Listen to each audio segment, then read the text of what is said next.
নমস্কার। বলতে চাই আঙিনায় আপনাকে স্বাগতম। আমি যেহেতু বলতে চাই তাই আমি বলছি, আপনিও তেমন শুনতে চাইলেই শুনবেন।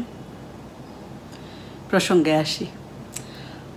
আধুনিক বিশ্বে উন্নত দেশগুলোতে এখন নারীরা তাদের মেধা ও মননে প্রায় সকল ক্ষেত্রে এখন পুরুষের সমকক্ষ। এখন নারীদের কর্মক্ষমতা, ওদের কর্মদক্ষতা দেখে এখন আর নারী পুরুষ এই বিষয়টি ভাববার সুযোগ নেই। এটা ওখানে নারীদের অর্জন করতে হয়েছে। শুধু নারী কেন, যে কোনো মানুষকে নিজেকে একটা পর্যায়ে নিয়ে যাওয়ার জন্যে এটা অর্জন করতে হয়। এই এশিয়া মহাদেশ বা আমাদের বাংলাদেশের কথা যদি আমরা বলি, আমাদের দেশে নারীদের একাংশ তারা কিন্তু নিজেদের নিয়ে বেশ সচেতন। তাদের কেরিয়ার, তাদের স্বাস্থ্য, এটা নিয়ে তারা বেশ সচেতন। তারা হয়তো নিয়মিত ডায়েট চার্ট, ব্যায়াম এবং যোগা বা আরও অনেক কিছু করে। শুধু আমরা যারা মধ্যবিত্ত গৃহিণীরা আছি, আমরা আমাদের নিয়ে অনেক উদাসীন। আমরা নিজেদের কথা ভাববার সময়ই পাই না।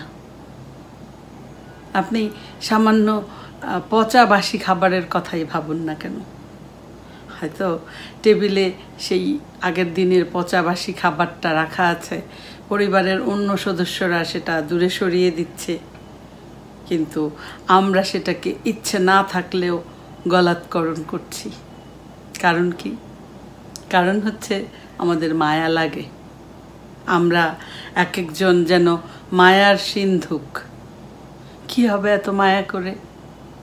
কি হবে এত মায়া করে? মায়া করে আমরা এই পচা বাসি খাবার আমরা যে খাচ্ছি, এটার একটা সুদূর প্রসারী প্রভাব যে আছে, আমরা সেটা চিন্তাও করছি না। আমরা কি কি ভোগান্তিতে পড়তে পারি একবারও সেটা ভাবছি না। যদি এই ভোগান্তিগুলোকে নাম্বারিং করা হয়, ভোগান্তি নাম্বার 1, আমাদের বেচারা যে পাকস্থলী, বেচারা বিদ্রোহ করবে। হয়তো দিন দিন এই অস্বাস্থ্যকর খাবার খেতে খেতে সে দুর্বল হয়ে পড়বে, কার্যক্ষমতা হারাবে। ভোগান্তি নাম্বার 2, আমরা অসুস্থ হয়ে পড়ব এবং এটা দিনের পর দিন চলতে চলতে একটা সময় আমরা শক্তিহীন হয়ে পড়ব। ভোগান্তি নাম্বার 3, যদি ভোগান্তি 1, 2 সেভাবে দৃশ্যমান না হয়, তাহলে হয়তো ভোগান্তি নাম্বার 3 হিসেবে আমাদের এই পেট খুব অচিরেই মেদ ভুঁড়ি হয়ে দেখা দিবে, দৃশ্যমান হবে। এরকম হাজারো ভোগান্তি হতে পারে। গল্প বলতে আমার খুব ভালো লাগে। একটা প্রাসঙ্গিক গল্প বলছি। ছোটবেলায় এই গল্প শুনেছিলাম। এক ভদ্রলোক, ওনার খুব ইচ্ছে হলো যে উনি নির্বাচনে দাঁড়াবেন, উনি ইলেকশন করবেন। আত্মীয় স্বজন ওনাকে বাধা দিলেন, উনি শুনলেন না কারো কথা। উনি মনে মনে ঠিক করলেন যে যেহেতু আমি নির্বাচনে দাঁড়াবো, তো ছোটোখাটো পদে দাঁড়িয়ে লাভ নেই। উনি মেম্বার বা অন্য কোনো পদে না দাঁড়িয়ে সরাসরি দাঁড়ালেন চেয়ারম্যান পদে। প্রচারণা চলতে থাকলো, নির্বাচনী প্রচারণা। যথারীতি ভোটের দিন এলো, ভোট গ্রহণ শেষ হলো। ভোট গ্রহণ শেষে যখন ভোট গণনা হলো, দেখা গেল ওনার প্রাপ্ত ভোটের সংখ্যা 0। সবাই অবাক হয়ে গেল। ওনার যারা সতীর্থ তারা ওনার কাছে আসলেন, এসে ওনাকে প্রশ্ন করলেন, আচ্ছা আপনার ভোটটা গেল কই? উনি কিছুটা অপ্রস্তুত হয়ে বললেন যে আমি যখন ভোট দিতে গেলাম, আমার মনে হলো আমার চেয়ে অমুক বেশি যোগ্য, আমি সেজন্য আমার ভোটটা ওকেই দিয়ে দিলাম। কিন্তু আমি তো ভেবেছিলাম তোমরা আমাকে ভোট দিবে, আমার আত্মীয় স্বজন, আমার বন্ধু বান্ধব আমাকে ভোট দিবে। বুঝুন কাণ্ড। বিষয়টা হলো নিজের উপর নিজেরই যখন আত্মবিশ্বাস থাকবে না, অন্যদেরটা কি আর আশা করা যায় না? সেটা উচিত। নিমগাছ গল্পের মতো সেই লক্ষ্মী ছাড়া বউটার মতো আমরা সারা দিন সকাল থেকে সন্ধ্যা পর্যন্ত পরিবারের কোন মানুষটা কি পছন্দ করে, কে কোনটা ভালোবাসে, সেই মতো আমরা সব কিছু সাজিয়ে রাখার চেষ্টা করি এবং এটা দিনের পর দিন আমরা করছি। আমি কোনটা ভালোবাসি, আমি কোনটা পছন্দ করি হয়তো কেউ জানতেও চাইল না, কিন্তু আমি নিজেই যদি সেটা না চাই, আমি নিজেই যদি নিজেকে ভালো না বাসি, তাহলে অন্যকে কি দায়ী করা যায়?